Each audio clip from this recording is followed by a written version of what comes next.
Hello guys! Welcome back po ulit dito sa ating YouTube channel, The Home Said It. For today's video guys, balikan lang po ulit natin itong topic dito sa World App 2025 Complete Guide, no? So, ito yung isa sa pinakamalaming nanood ng video natin dito sa YouTube for the past 30 days. So, balikan lang natin. And ano nga ba itong World App? Delikado ba ito? Libre nga ba ang crypto? Legit ba ang iris scan? Alamin natin lahat dito. So guys, nag-research tayo, nag-compile tayo ng mga article related dito and papakita ko sa inyo yung account natin dito. And ano nga ba yung user interface na to? Sobrang user-friendly ba? Madali lang ba siyang ma-access? Ano yung advantage and disadvantage nito kung kayo ay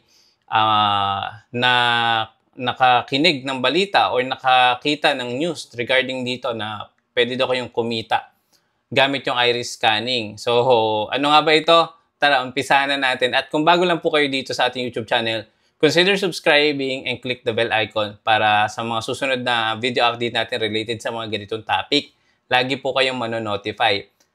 Ano ang World App? So guys, yung World App, isa po siyang cryptocurrency related na tawag dito, app. Ganon. Okay. World App ay isang digital wallet. Kung familiar kayo sa mga digital wallet, like yung mga Binance, yung mga ganun, parang ganun. Binance, yung mga digital currency. So, yan. Ito naman, plus, meron siyang tinatawag na ID system. Okay, ano nga ba ito? Gamit ang blockchain at iris scan para ma-verify na tao ka. Alam naman natin, nowadays, gumagamit na po ng mga artificial intelligence para po gumawa ng isang image or videos or even voice or even AI individuals para po gumawa ng mga tasks. So, alam nyo po ba kung sino muna yung founder nito? Walang iba kundi yung founder din ng ChatGPT, si Sam Altman. So, siya din yung naggumawa nito. Siguro, I think, iniisip ko, bakit nga pa siya gagawa ng ganito kung pwede niya i-take advantage to? Etong kanyang AI, revolutionary, di ba? Sobrang grabe ngayon yung AI. Pero siguro ginawa din niya ito talaga in a nice way. Para sa akin, kasi nga, ma-identify kung yung isang user ay fake or totoong tao or human. So, alam niyo naman, merong mga fake, deepfake, di ba? Papalitan yung mukha mo, papalitan ng mga sikat na artista. Parang ganon. Para sirain or gamitin sa kasamaan yung AI. So, eto, ginawa niya ito for the sake na maiwasan yung mga ganong senaryo, di ba? Na gamitin yung AI sa kasamaan. Kaya, gumawa ng ID system. Okay? Para ma-verify kung totoong tao ba yan or peke. Di ba? So, gawa ito sa Tools for Humanity. Ayan, again, katulad ng sinabi ko sa inyo, hindi pala siya yung founder. Co-founded lang siya. Si Sam Altman, CEO ng OpenAI. At ginagamit sa proyektong WorldCoin or World Token. Alam nyo guys, nakikita ko yung future po ng WorldCoin o yung digital wallet ngayon. Possible ito yung isa sa magbo-boom. Hindi pa ngayong taon. Possible after 3 or 5 or 10 years. At limited lang yung supply ng token na to. Okay? Kaya ako, I suggest kung magkakaroon ng opportunity na mag-hold ng token, pwede kong gawin. Para lang sa akin yun. Pero kung kayo is walang idea sa mga ganyan token, huwag nyo na itry. Pag-aralan nyo muna. Gamit ito para kumita, ayan, ng crypto araw-araw at gamitin sa iba't ibang decentralized app. Para siya guys naging kung familiar kayo sa mga App Store, like Play Store, App Store, App Gallery, para siyang gano'n kasi may mga app na siya. And doon, di ba, sa mga applications, kailangan nyo pang mag-KYC. Like for example, sa mga digital wallet nga, like yung sa GCash, kaya need nyo pa mag-send ng mga ID to prove na kayo yung may hawak nun, ng account na yung kayo yung may-ari. So dito, kay World App, hindi na po kailangan ng ID. Iris scan na po yung gagamitin. Okay, so ang tanong, nag-registered ba tayo gamit yung pangalan or email address? The answer is yes. So meron pa ring record kung sino yung may-ari ng iris scan. Okay? So paano gamitin ang World App. So, step-by-step guide para kumita sa World App. Pero guys, kung wala naman kayong idea, wag nyo na yung i-try or pag-aralan nyo muna, do your own diligence na tinatawag. So, meron tayo dito ways para po ma-download. Pwedeng Android or iOS kung device yan. Pero eto guys, one device only lang siya. Kumbaga, na-register mo na dun sa device na yon, dun lang siya. Or pwede mo siyang open. Yun nga lang, kailangan mag-link pa dito ng tawag dito, Gmail. Parang ganon. Pakita ko lang sa inyo yung ating account. Ito. Ayan. So, ito yung ating device. Ito yung ating World App. Open lang tayo. Ayan. Wait lang. Baka mag-ano lang ako dito. Sign in. Ayan yun. Parang ganyan yung app na yan, guys. Okay. So, wait lang natin. Loading tayo. So, magpapascan ka gamit yung orbs or device. Yun po yung bilog. Na tatapat lang yung mata mo. Saglit lang yun. Ako nga, nag-try ako, guys. Dito sa Bulacan, sa Plaridel, nag-try ako na magpa-verify. And kaya ako naka-access dito sa kanilang World App na application. Saka nagkaroon tayong app. So, eto na guys, nag-load na siya. Pakita ko sa inyo. Ayan. So, yung presyo ngayon guys ng World App ay 49.62. Yung presyo ngayon ng World App. So, magkano yung nito, top price na umabot siya guys nung tawag dito? December 2024 na nasa 227. And guys, nung nag-ano tayo dito, nagpa-register, meron tayong free token na nakuha noon that time. Eto, ayan may remaining pa tayo na 15. Every month, meron 2 na binibigay si World App na 2 token. So, like for example, kung 43 yan, yung value, so meron kang 80 pesos per month. Depende sa value kasi bumababa, tumataas. Very volatile po talaga kapag sa crypto. So, yung na-claim natin is 27. No, 27 na na siya, na world coin. So, kung ipa-plus natin yan, punta tayo sa CalQ. 22 times natin sa 40. Tama ba? 40. Magkano na ba yung price? 43 times 43. So, ito yung nakuha natin, 946 pesos. Pero guys, nag-try ako dito mag-hold, pero nilabas ko din kaagad. Kasi, nagkaroon na emergency. Okay? So, yan yung ating price ngayon ng WorldCoin. And, dito guys sa may wallet, ayan, meron din ditong pwede mo i-hold. Kikita ka ng 10% per year doon sa ininvest mo dito. But again guys, kung hindi kayo familiar sa mga ganitong crypto platform, huwag kayo mag-invest. Okay? So, sobrang risk niyan. Sobrang risk. Sobrang taas ng risk. So, meron din sila ditong connected sa mga other coins like Bitcoin, Ethereum, Solana, Dogecoin, XRP. Possible sa mga susunod din yung mga top exchange or top 10 coins is mapapabilang din dito yan. Okay? So, punta tayo sa home. Meron sila guys dito tinatawag na mini app. Ito yan, yung Explore, Play, and Connect. So, dito, everyday may nadadagdag ng mga application. Diba? Sinabi ko sa inyo kanina, sa ibang application, para po magkaroon tayo ng verification or KYC process, kailangan natin mag-picture yung selfie, tapos kailangan natin ng ID. Dito guys, hindi na. Yun yung way ni World App para ma-verify na authentic ka. And again, ito isang example. Sample, meron dito, ito bagong app of the day, bagong application. Ayan, earn WorldCoin doing at home fitness exercise. So pwede tayong kumita ng WorldCoin gamit yung pag-exercise lang. So dito kung magre-register tayo dito sa game na yan, kailangan pa natin guys sa tawag dito, ID or picture. So dito hindi na. Ayan kasi nga verified na tayo ng orbs. I-click mo lang, automatic sign in na kayo kaagad. Ayan. So nakapasok ka na kaagad. Ganong kabilis.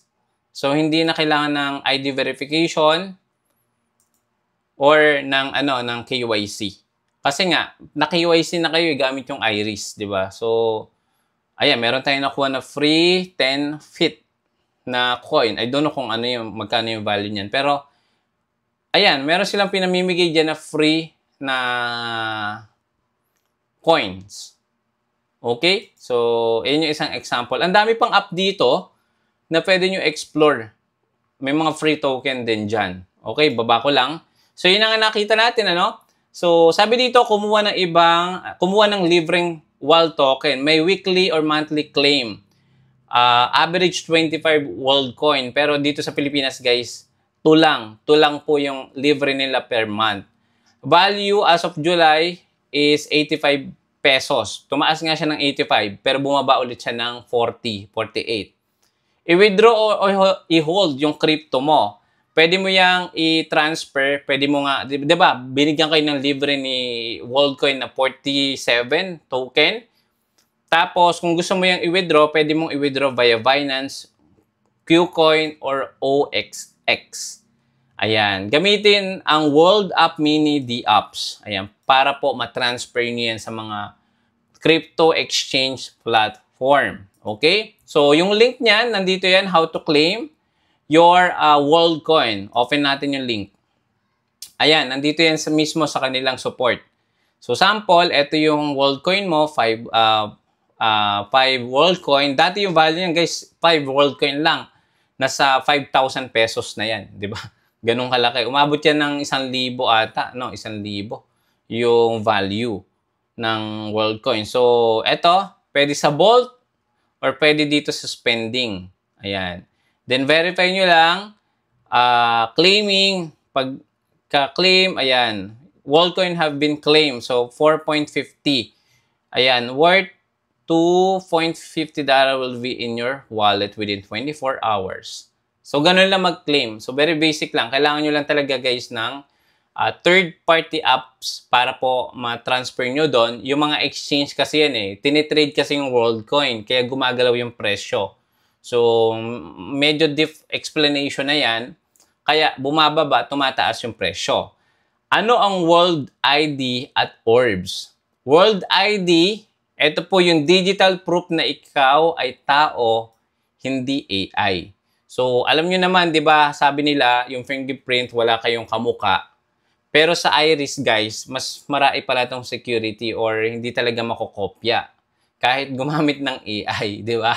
Kasi unique. Lahat po ng tao is unique yan. Di ba? Sobrang daing pattern. Okay? Ano naman yung orbs? Yung orbs, guys, yung bilog na dun ka i-scan. Ito, yung physical device na kumukuha ng iris pattern. One time, scan only. So, isang beses ka lang i-scan. Saglit lang. Sobrang saglit lang doon, guys. Wala pang 1 minute nung nagpa-verify ako ng iris doon sa available na event. So, ganun yon. Limited orbs location sa PH. As of now, check the official website for updates. I don't know kung nasa na silang lugar dito sa Pilipinas, pero last time nasa Bulacan sila. So, ito naman yung benefit ng World App or advantage. Number 1, libreng crypto income kahit hindi ka techie. So, yun nga, di ba? Kung magpapaverify ka lang, bibigyan ka nila ng free WorldCoin.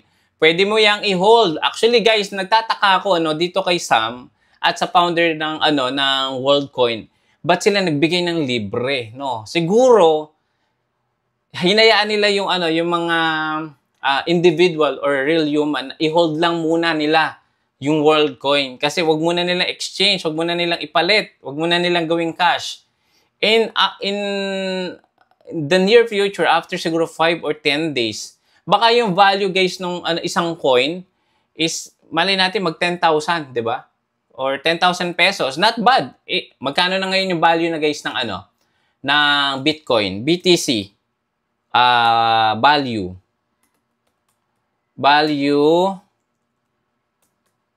in peso. Check mo, guys, 1 Bitcoin, magkano na ngayon ang presyo? Ayan. As of now, guys, pakita ko lang sa inyo. Yung value po ng Bitcoin ngayon ay nasa 6 million, isang piraso. Pero, magkano yung price niyan?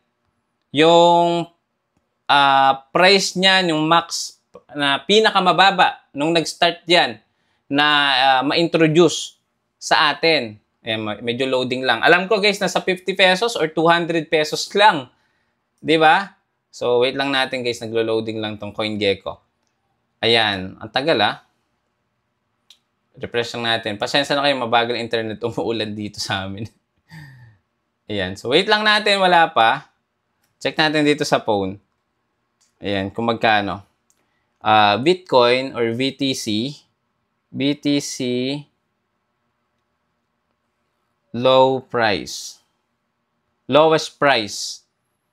Ayan. Wait lang Check natin dito sa phone. Ayan. Wait lang. Tagal dito sa desktop Ayan. Ito. Nag-appear dito. Ito guys. Ayan. Yung pinakamababa niya guys. Hindi pala. Ano lang pala. 5,000. Sorry. Pinakamababa niya noong 2013, around 5,500 pesos. Ayan. April 28, 2013. Ngayon guys, imagine mo magkano na yung presyo? 6.1 million. Grabe, di ba? What if yung Worldcoin after ilang taon, di ba? Mag-value lang siya guys ng 10,000 pesos. Di ba? Kung meron kang, ano natin dito, World to PHP. Sabihin natin, meron kang na ipon na Worldcoin. As of this recording, sabihin natin, ako plan ko guys, mag-hold ako nito mga sa 1,000 pieces. So, dapat ang ma-invest ko dito or ilagay ko ngayon is almost 50,000. Di ba? Kung kukumpitin natin yan guys, after siguro ng ilang taon, yung ating 100 pieces or token, 1,000 token ng Worldcoin. Eto, wait lang natin 1,000 times natin sa 10,000. Possible ba? Yes, possible. Meron akong 10 million pesos. So, binigyan ko lang kayo idea. Baka nga umabot ng 10,000 pesos yan in the near future. So, habang mababa pa, plan ko talaga pag nagkaroon ng opportunity na meron akong pera talaga na hindi ko gagalawin, ilalagay ko talaga sa Worldcoin. Ito lang yung isa nakita ko na platform na pwede. Kasi Solana, ang taas na ng Solana, ang taas na ng other crypto coin. Pero dati sobrang baba. 'Di ba? XRP, sobrang baba niyan. Hindi ako mabot. Ang laki ng tinaas. 'Di ba? So, yon. So, balik tayo dito, guys. Yon. Next. Eto, pwede kayong kumita, Yung referral program nila, guys, dito, hindi naman siya continuous. Meron lang kayong i-refer na 10 ata. Tapos wala na. Hindi na kayo pwede mag-refer. May dagdag kita kayo kapag naka-invite kayo. So, hindi optional yung referral dito kay Worldcoin. May limit lang siya. Mabilis ang transaction, may USDC, Ethereum at Worldcoin support. Access to mini app for payment, identity verification for Web3 tools. Alam niyo naman, nilaro natin dati yung yung mga Axie. Yun po yung mga apps, yung mga D-apps. Pwede na yan dito sa Worldcoin, guys. Trusted founder. Ayan, si Sam Altman, OpenAI CEO, behind the tech. So, eto naman yung risk. Ayan, mag-ingat din tayo sa mga risk, babala. Ayan, privacy concern. Sabi ng ilang news na napanood natin. So, panoorin natin dito yung isa sa nakita ko. Ito is 1 month ago sa News 5 Everywhere. Panoorin lang natin. Saglit. Ito mga kapatid, may bagong paraan na ngayon para malaman kung totoong tao ba ang katransaksyon mo online. Yan ang tinatawag na iris scanning. Kung paano yan alamin sa Frontline Report ni Faith Del Mundo. Hindi ito sinihan. Wala ring anumang binibenta. Pero pinipilahan ang bahaging ito ng isang mall sa San Juan City. San Juan City. Libre kasing paskan dito ng mata ng tao. Gamit ang camera ng ayun guys yung orbs. Ayan. Diyan ako nagpa-scan. Sa bilog na yan. Ayon sa kumpanyang World, ang iris scanning ay makatutulong para malaman ang transaction mo online. Lalo ngayon, laganap ang artificial intelligence o AI at mga deepfake. Yes. It's designed to help you solve for scams and deepfakes online. So it allows you So, dinesign daw nila para maiwasan yung mga scam or yung mga deepfakes na tinatawag. Yung papalitan yung mukha mo, tapos yung mukha ng sinisira na tao yung ilalagay. Parang ganon, yung deepfakes. to create an anonymous digital passport that you can use kind of like an advanced CAPTCHA, and it's meant to help humans navigate an AI world. Alam niyo ba, isa sa mga nagtatag ng iris scanning ay CEO ng kumpanya ng OpenAI na may likha rin ng ChatGPT na si Sam Altman. Pero teka, safe ba yan? Ayon sa kumpanya, wala silang kinukuhang biometrics at impormasyon mula sa taong magpapascan. Hindi rin daw nila ini-store ang larawan ng nakunang iris. Kung gayon, paano ba magpa-iris scan? Maaaring Okay, guys, linawin lang natin na sabi po nung world coin, no, hindi daw nila nire-restore or sinisave yung mga picture, yung mga proof of identity ng isang nagpa-iris scan. Yun yung narinig natin dito, guys, no? magparehistro ang edad 18 pataas. 18 years old Ang pataas. kailangan gawin ay mag-download ng application at magpabook ng appointment at saka pumunta sa site. At matapos nga yan, magkakaroon ng maiksing orientation at saka maaari ka na magpa-verify at ipascan ang iyong iris sa tinatawag na orb o yung camera. May matatanggap daw ng 39 tokens cryptocurrency ang 39 tokens na lang. Dati nasa 47. Ngayon 39 na lang. So bumababa. Kasi nga limited lang yung supply niyan nung WorldCoin. Kapag limited yung supply, pag tumaas yung demand, tataas yung value. So yun yung sinasabi ko sa inyo. In the near future, kapag hinold nyo lang yung token nyo, wag nyo i-exchange muna sa pera ngayon. Hayaan nyo lang dyan. 'Di ba? Ilagay nyo dyan yan after 10 years, balikan nyo. Check nyo kung magkano na siya. Okay? So yun yung advantage kapag hinold. Kapag kasi pinalit mo yan, i-convert mo kagad into peso, zero na yon, balance na. Kumbaga, kung ano yung presyo ngayon, yun lang yung makukuha mo. What if 1,000, di ba, 5,000 or 10,000 yung presyo yun after 3, 5, or 10 years. So, meron ka talagang malaking, parang nag-save ka, di ba, na wala kang nilabas. Yun yung ano ko, yun yung pagkaintindi ko. magpapascan na convertible sa cash gamit ang digital wallet. Approved naman kaya sa ating mga kapatid? Para rin po mas secure po yung identity ko as a person po. Marami rin pong mga scammer po. Sabi po may World ID. Excited naman din ako sa World ID. Kung magpunta ka sa ibang bansa, safety raw. Magkakaroon ng, bawa, hindi ka ma-scam, ganun. Para din po maging safe, iwas ka sa scam na human po talaga yung kausap mo.